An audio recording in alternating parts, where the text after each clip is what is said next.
Bom, pessoal, terminada aquela primeira parte introdutória do projeto de pesquisa, a gente vai para a parte de revisão literatura.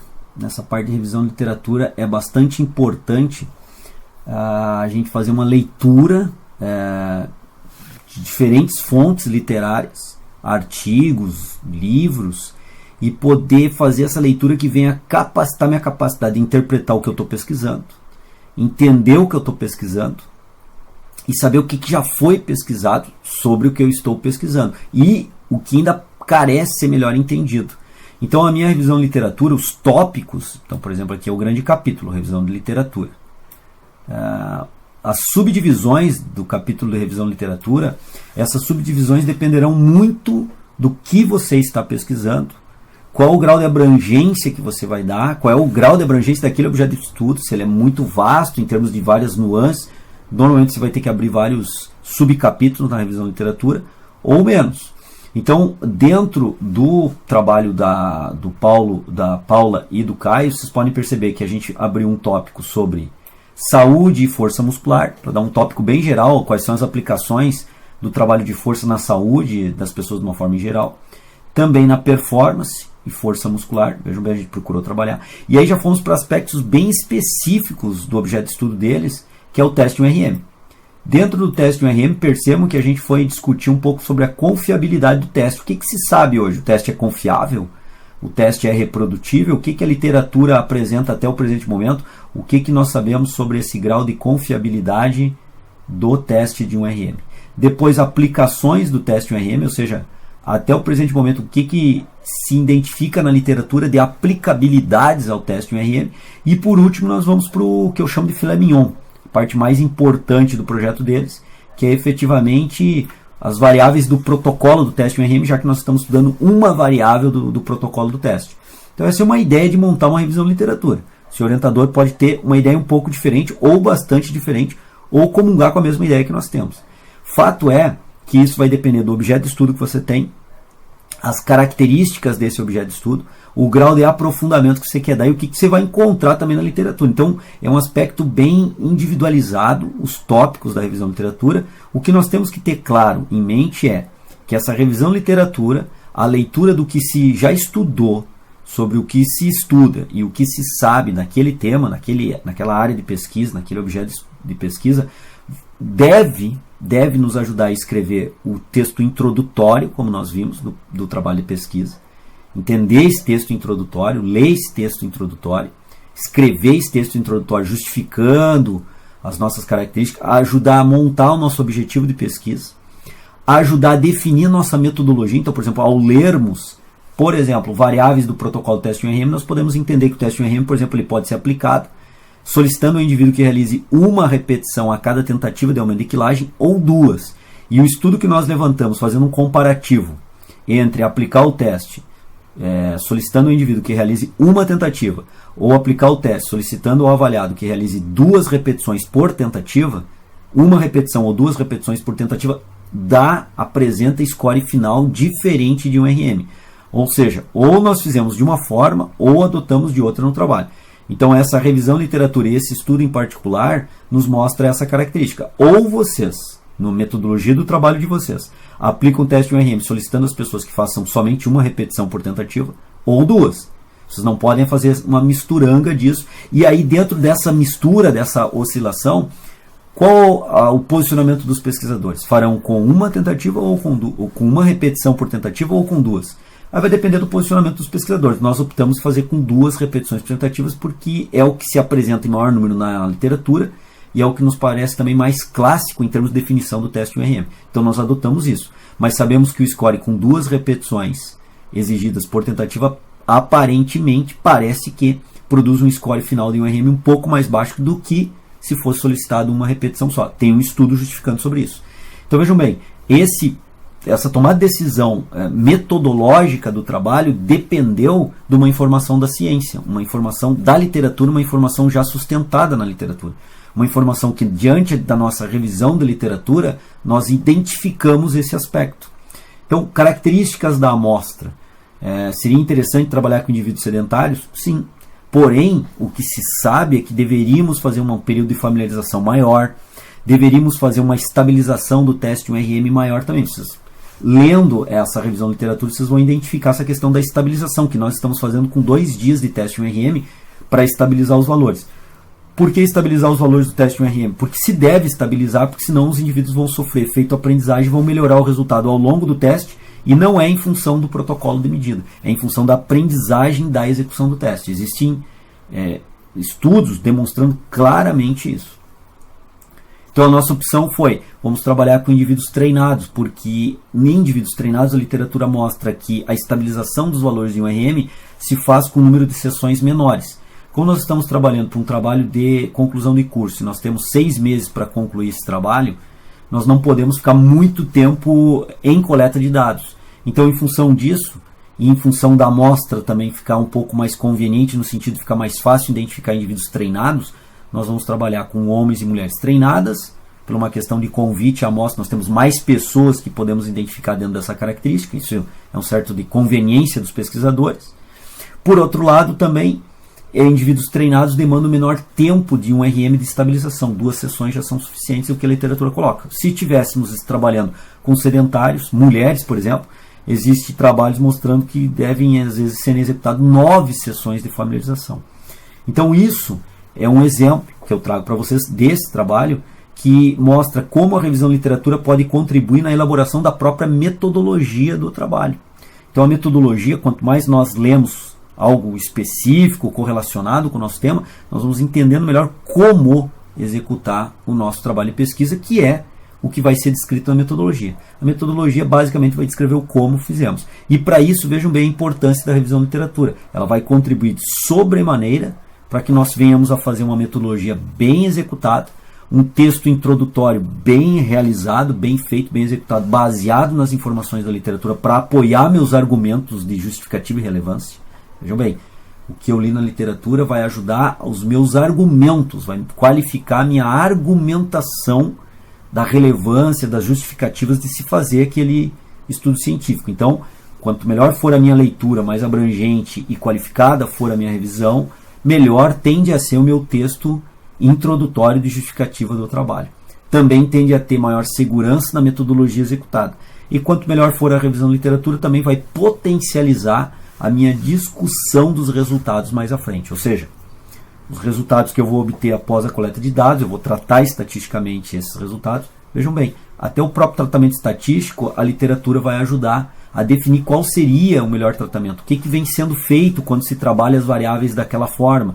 Quais são as críticas quanto a determinados tipos de tratamentos estatísticos que eu devo evitar de usar, e quais são os tratamentos estatísticos que vêm sendo melhor entendido pela literatura como tratamento estatístico melhor para ser adequado, que se adeque àquela formatação de coleta de dados. Até nesse aspecto metodológico, definição da estatística, a revisão da literatura vai ajudar. E como eu estava falando, a minha discussão dos resultados, a partir de eu ter os meus resultados já trabalhados estatisticamente, elaborados em forma de tabela, gráficos, ou talvez até figuras, e analisados esses dados, eu preciso discutir, confrontar esses meus resultados com a literatura. Então, quanto melhor for a minha revisão de literatura, melhor será esse confrontamento dos meus resultados, o que eu encontrei com o que a literatura já apresenta, e tentar explicar o quão divergente ou convergente estão os meus resultados em relação à literatura. Quanto melhor for a minha leitura, mais fácil vai ser essa explicação, ou eu tentar levantar hipóteses explicativas sobre os meus resultados. Então, a revisão de literatura, ela envolve o projeto de pesquisa na elaboração da introdução e metodologia, e também ela vai contribuir de uma forma bastante expressiva à discussão dos resultados depois, quando eu estou desenvolvendo o relatório de pesquisa. Porque discutir resultado, eu já devo ter resultado. Então, não entra em projeto de pesquisa, que é a minha intenção, a minha pré-intenção do que eu pretendo fazer na minha pesquisa. Então, essa revisão de literatura para o projeto também irá ajudar depois no relatório final da pesquisa. Então, faça uma revisão de literatura o mais qualificada possível, identifique fontes, bancos de dados de informação na literatura, isso o seu orientador vai ajudar de uma forma bastante expressiva. Não fique somente no Google Acadêmico, embora o Google Acadêmico seja extremamente importante para a revisão de literatura, ele não é a única fonte de revisão de bancos de informação de literatura. Então busque nos próprios artigos que vocês leem, procure identificar nas referências de literatura. Por exemplo, você pegou 30 artigos. Daqueles 30 artigos, teve 2 artigos que foram fundamentais na sua revisão de literatura. Você julga artigos muito bons, bastante convergentes com o seu tema de pesquisa. Identifique nas referências desse artigo outros trabalhos de pesquisa citados nesses 2 artigos, que você identificou dentro dos 30 os melhores. Identifique outros artigos de pesquisa que sejam importantes para aquele artigo e que provavelmente irão lhe ajudar. Então, dentro de um rol de 30, 2 foram os artigos melhores, mais adequados, mais convergentes com o meu tema de pesquisa. Eu vou na referência desses 2 artigos identificar outros trabalhos de pesquisa que também irão contribuir. Aí eu vou correr atrás, buscar baixar esses outros 2 artigos, ler esses dois artigos, analisar esses outros artigos citados nesses 2 artigos que eu tive como os 2 melhores até o presente momento. É uma forma bastante rápida de se buscar uma revisão de literatura qualificada. Eu identifico aqueles artigos que são importantes, que eu vi que a literatura converge, e vou na revisão desses artigos buscar novos artigos. É uma forma que nós fazemos bastante no laboratório e funciona bem também. Tá, ok? Bom, gente, o que fica então desse capítulo? Busque fazer uma revisão de literatura ampla, mas focada nos objetivos, sempre. Busque identificar informações que ajudem a mostrar e justificar a relevância do estudo. Essa justificativa, mostrar a relevância do estudo, bem como permitir profunda discussão dos resultados depois no relatório de pesquisa. Essa profunda discussão é depois no relatório de pesquisa e vai contribuir também, como eu disse, sobremaneira na elaboração da metodologia de pesquisa. Então, revisão literatura não é, como eu brinco aqui na universidade, só para encher linguiça, não é só para constar. A revisão literatura é para contribuir, não é encher de informação no tópico revisão literatura, uma informação que você não usa para nada, não sei colocar na revisão literatura, não lhe contribui em nada na metodologia, na justificativa, no texto de relevância, na definição da amostra, não lhe ajuda em nada em definir critérios de inclusão e exclusão da amostra, em definir procedimentos metodológicos. Essa revisão de literatura está totalmente desvinculada do resto do projeto. Eu vejo às vezes muito isso. O pessoal faz uma revisão de literatura por fazer, totalmente desvinculada do projeto. A revisão de literatura é o contrário. Ela deve estar vinculada ao projeto e contribuir para diferentes fases do projeto e do relatório final. Essa é a ideia. Converse com o seu orientador sobre esses aspectos. Tá, ok?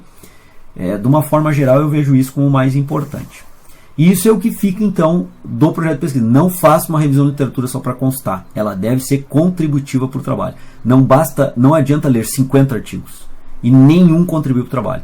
É mais importante ler 10 artigos e os 10 contribuem para o trabalho. Ler com profundidade, com qualificação, entendendo os procedimentos do artigo, as justificativas, a discussão, e isso fazer você entender bem o que aqueles autores fizeram, e isso contribui então para diferentes tópicos do projeto de pesquisa.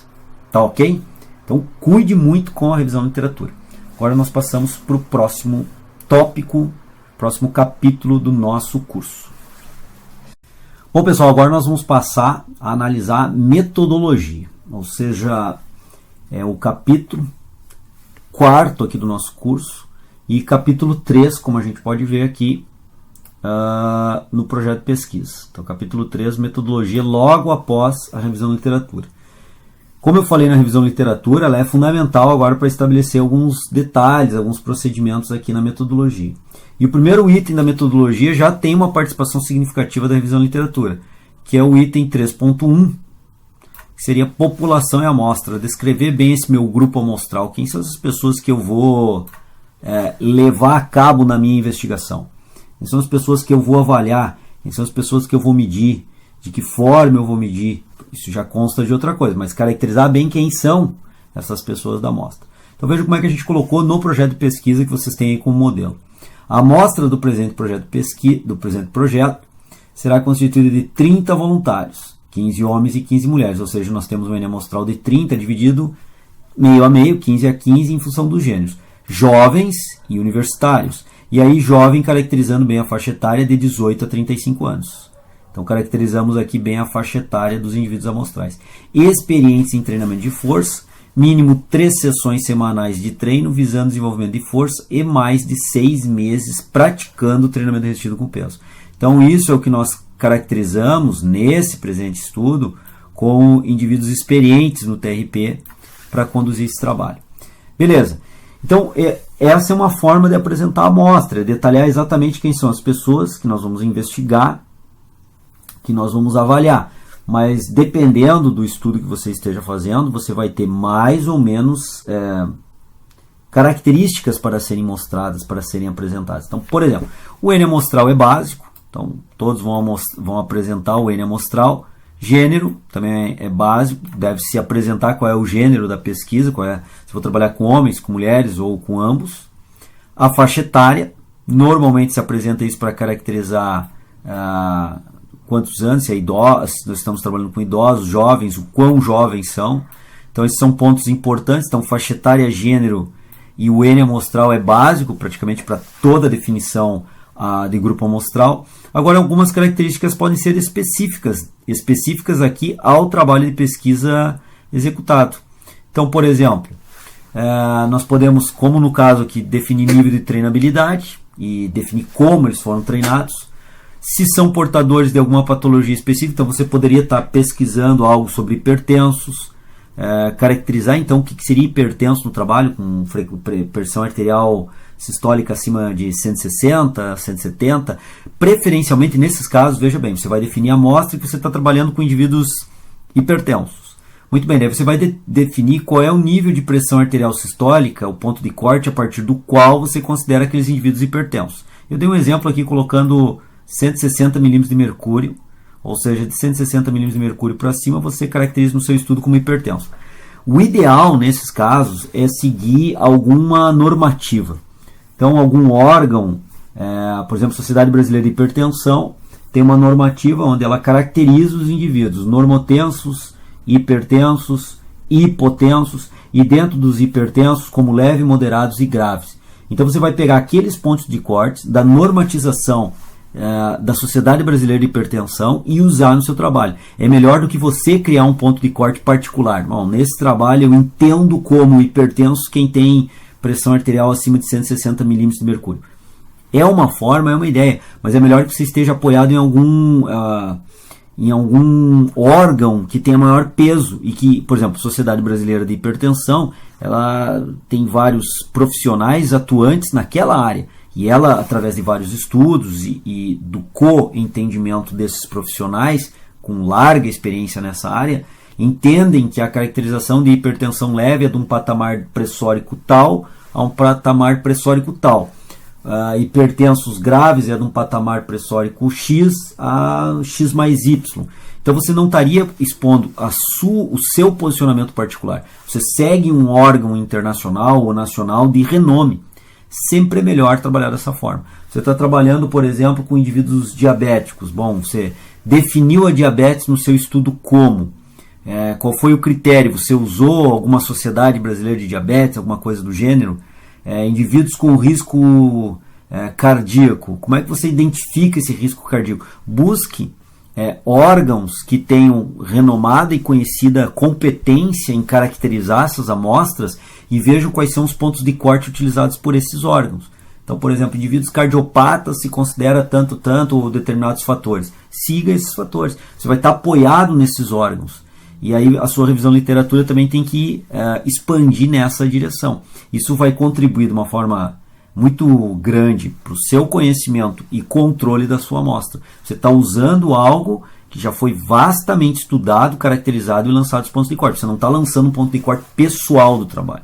É um ponto de corte para hipertenso, cardiopata ou qualquer outra questão a partir do seu conhecimento.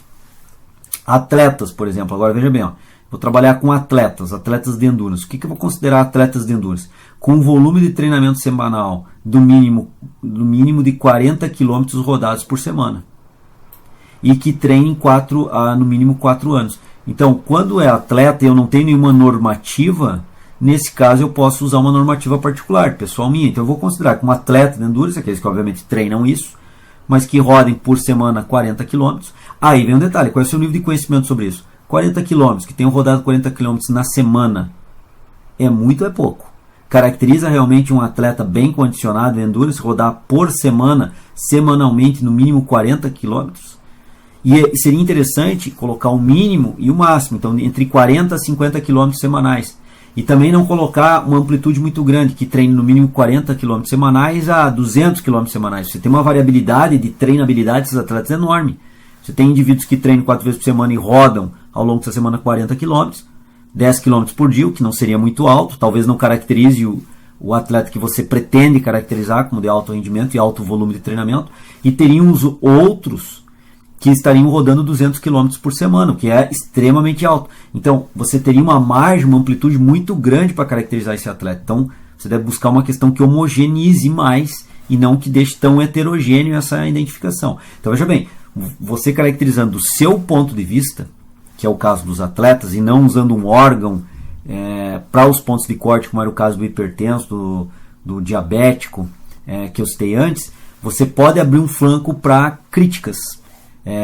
Principalmente se você não detém muito conhecimento nessa área. Você vai caracterizar um indivíduo como altamente treinado em endurance, um indivíduo que roda por semana 40 km. Muitos atletas vão questionar isso, porque é uma rodagem muito baixa para se ter um endurance significativo enquanto caracterizado como atleta.